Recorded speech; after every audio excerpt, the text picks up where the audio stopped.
Hello everyone. तो आज हम सीखेंगे हमारा new topic mutual induction. Mutual induction का मीन क्या होता है? देखो, दो टाइप का इंडक्शन की हम बात करते हैं हमारे एनसीईआरटी में।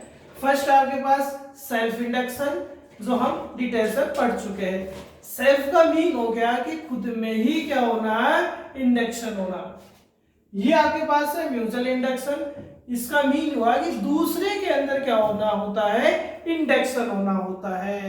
इंडक्शन का मीन क्या होता है, बहुत बार आ चुका है भाई। इंडक्शन का मीन होता है कि फ्लक्स में चेंजेस की वजह से यदि ईएमएफ या करंट यदि डेवलप होने लग जाता है तो हम क्या बोलते हैं, उसको इंडक्शन बोलते हैं। यह आज हम पढ़ेंगे म्यूचुअल इंडक्शन। तो देखिए, मैंने यहाँ दो कॉइल ले रखी है। ये प्राइमरी पी यानी प्राइमरी कॉइल है और ये एस क्या है, सेकेंडरी कॉइल है। इस प्राइमरी कॉइल में हमने यहाँ सेल या बैटरी का यूज कर रखा है और इसके साथ में एक 1V की या स्विच का मैंने यहाँ यूज कर रखा है। सेकेंडरी कॉइल में हमने यहाँ गैल्वेनोमीटर कनेक्ट कर रखा है। ये जो गैल्वेनोमीटर है, इसी से हमें करंट का पता चलता है, क्योंकि स्टार्टिंग में इसका जो पॉइंटर होता है वो 0 पर होता है। बट यदि इसका जो पॉइंटर है वो यदि मूव करने लग जाता है, दोनों डायरेक्शन में मूव करता है भाई ये, लेकिन जब मूव करने लग जाता है तो हमें पता चल जाता है कि इसमें करंट का फ्लो होने लग गया है, यानी डिफ्लेक्शन करंट के फ्लो को बता देता है।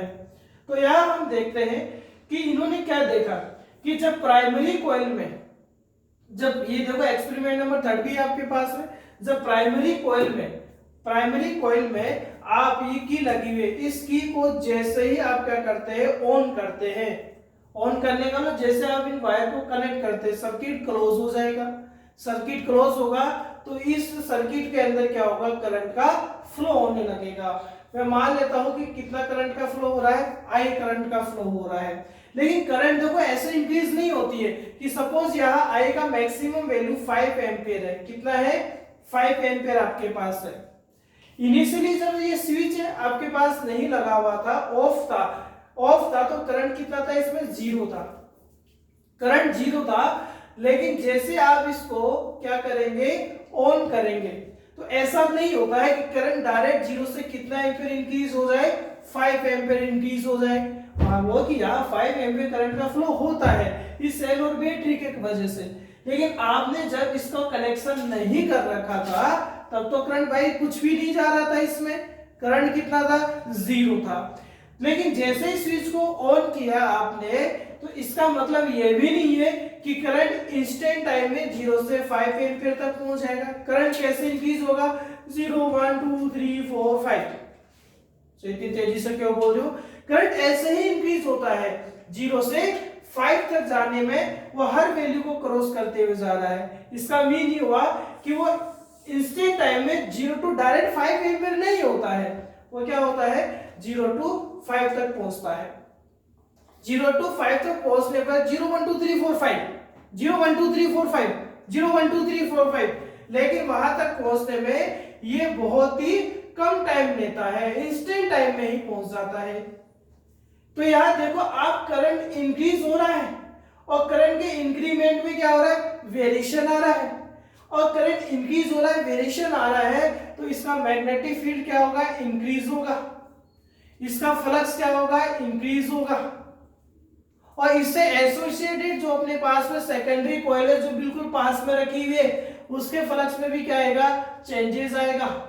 और इसके फ्लक्स में चेंजेस आने से इस कॉइल के अंदर क्या होता है, अपने पास ईएमएफ या करंट क्या होने लगता है, डेवलप होने लगता है। किसके अंदर, सेकंड कॉइल के अंदर।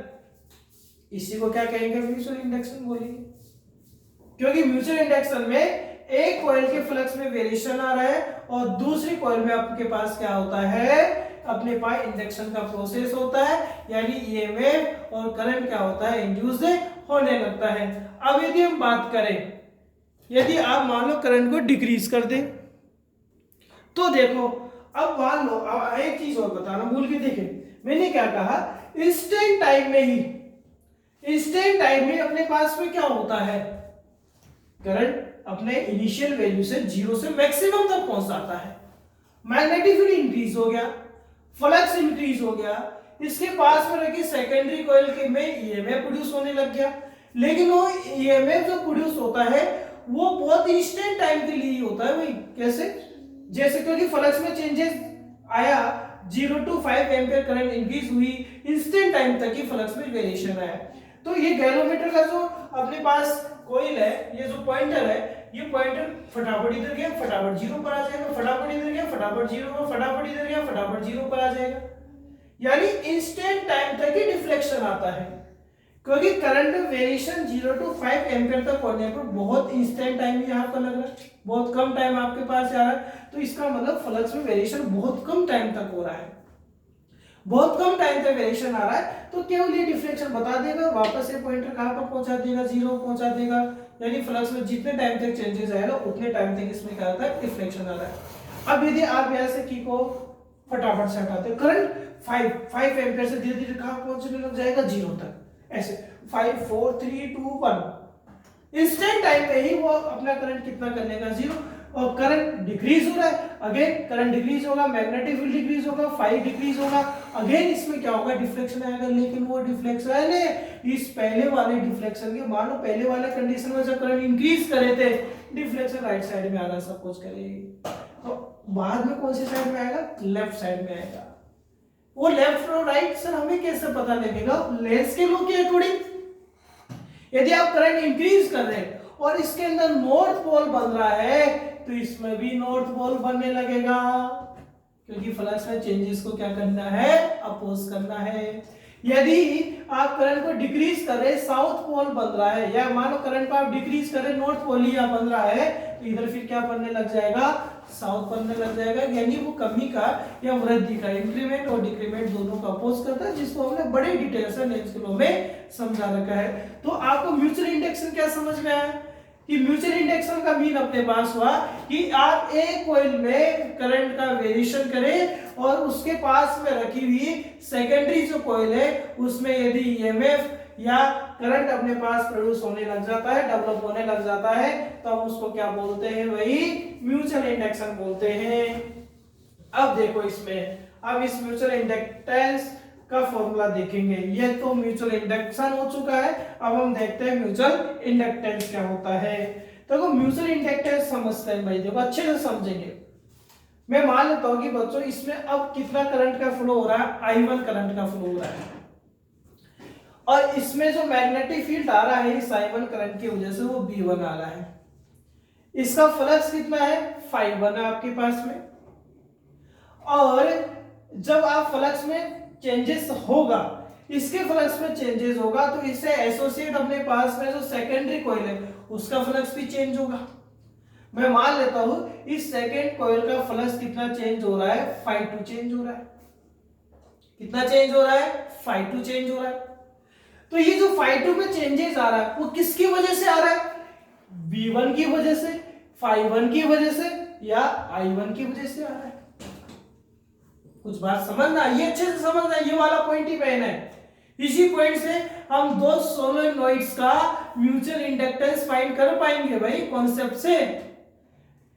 यदि आप कॉइल में, इस प्राइमरी कॉइल में करंट का वेरिएशन करें, तो प्राइमरी कॉइल का मैग्नेटिक फील्ड चेंज हो रहा है, प्राइमरी कॉइल का फ्लक्स चेंज हो रहा है, लेकिन इसमें चेंजेस की वजह से इससे जो एसोसिएट अपने पास सेकेंडरी जो कॉइल है उसके फ्लक्स में भी चेंजेस आने लगा, और उसके फ्लक्स में चेंजेस की वजह से इस सेकेंडरी कॉइल में ईएमएफ और करंट अपने पास डेवलप होने लगा, इंड्यूस करंट अपने पास डेवलप होने लगा।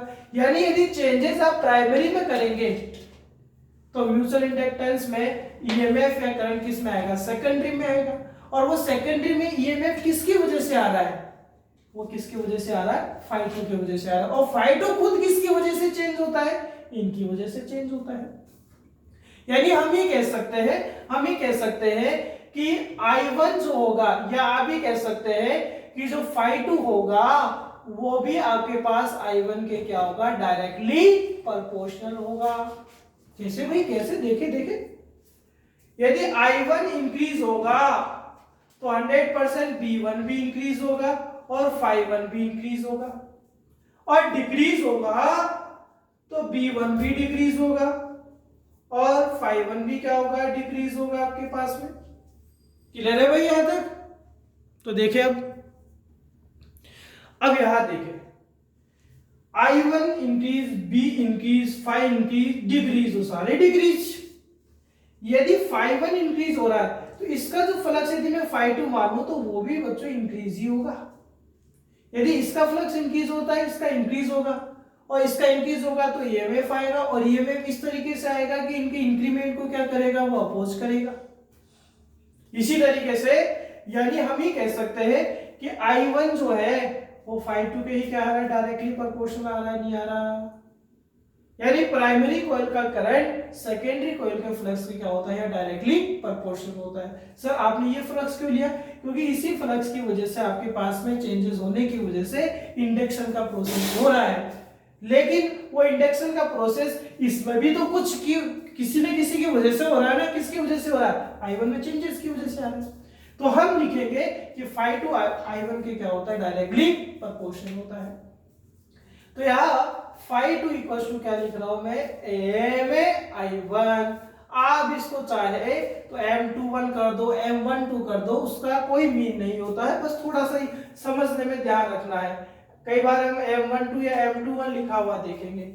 इसका मीन हो गया कि प्राइमरी कॉइल में, इसका मीन सेकेंडरी कॉइल में इंडक्शन हो रहा है। प्राइमरी कॉइल में इंडक्शन सेकेंडरी कॉइल की वजह से हो सकता है, सेकेंडरी कॉइल में इंडक्शन प्राइमरी कॉइल की वजह से हो सकता है। दोनों में एक दूसरे में इंडक्शन एक दूसरे की वजह से पॉसिबल है।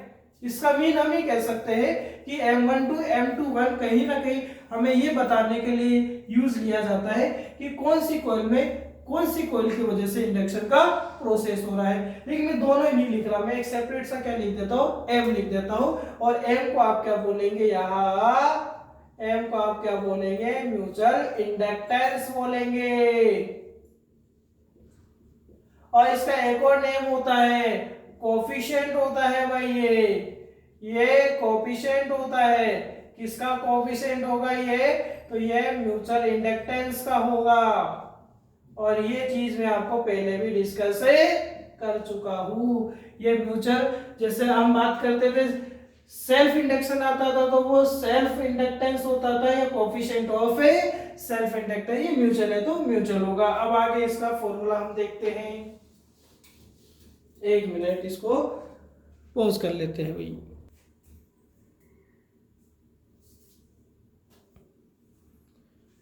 तो देखते हैं इसका फॉर्मूला क्या होता है भाई अपने पास में। अब देखो हम यहाँ फेराडे का, हेनरी का जो सेकंड लॉ आपके पास है इंडक्शन का, उससे ईएमएफ बता रहे हैं। ईएमएफ का फॉर्मूला क्या होता है, minus d phi upon dt। और यह फाई किसमें है, सेकंड का है, यानी सेकंड में चेंजेस होने की वजह से ही तो ईएमएफ आ रहा है अपने पास में, तो ये ईएमएफ आ गया।